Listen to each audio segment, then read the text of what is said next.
When the schedule came out a year ago and we kind of finalized it in the spring, you saw a Friday night game against Creighton, the preeminent program in the Big East. We added senior night to that, and I envision us positioning for first place in the league and kind of starting the final stretch of our season, hopefully in a great venue on a great night and a great opportunity.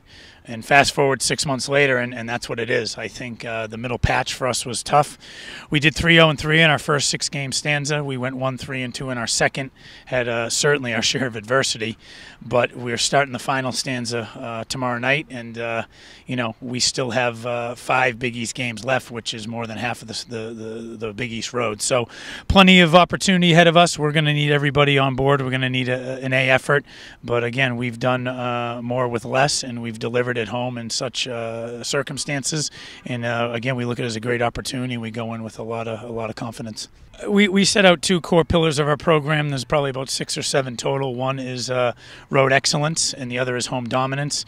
We've been a little bumpy on the road after a good start on the road as of late, but trying to make sure that you cash in on the home games, that you make this a tough place to play against. You take advantage of your confines, your familiarity, everything from sleeping in your own bed to your game day routine. I think we take that into account, and certainly when you accumulate some equity and a body of work at home over the years, I think there is a certain history that leads the guys to believe that this has proven that it works, and there's some added confidence playing at home. The irony with this Creighton outfit is I think they've always been known for their tempo. They've been high octane. They've been prolific offensively.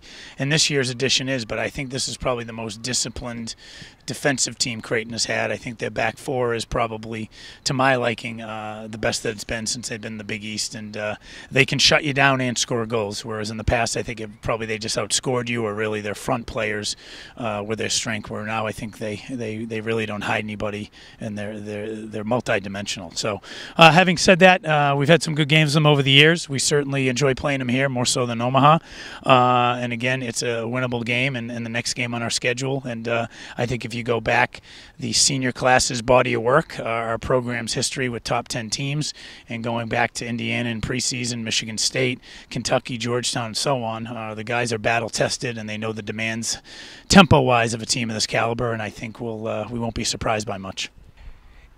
I told the guys today after training, if somebody came into the stands and had no idea how our season was going, based on our body language, based on our energy, based on how much spirit we have, the training sessions, the stick-togetherness, I'm very proud of this team for getting through the last 2 weeks like they did. I think we had 6 starters out the other night. We lose our goalkeeper during warm-ups. We have 4 guys who've been honored with all Big East accolades that have been out. We've really only had 3 starters not miss a game. So with that, you realize, number 1, the people you have in your program. Number 2, the depth in your recruiting. And 3, I think your mental capacity, your adversity capacity. And really, I think as long as we grind out 2 or 3 more games, I think we'll have more wins than losses in the end, and this will prepare us for a Big East run and certainly what lies beyond the regular season.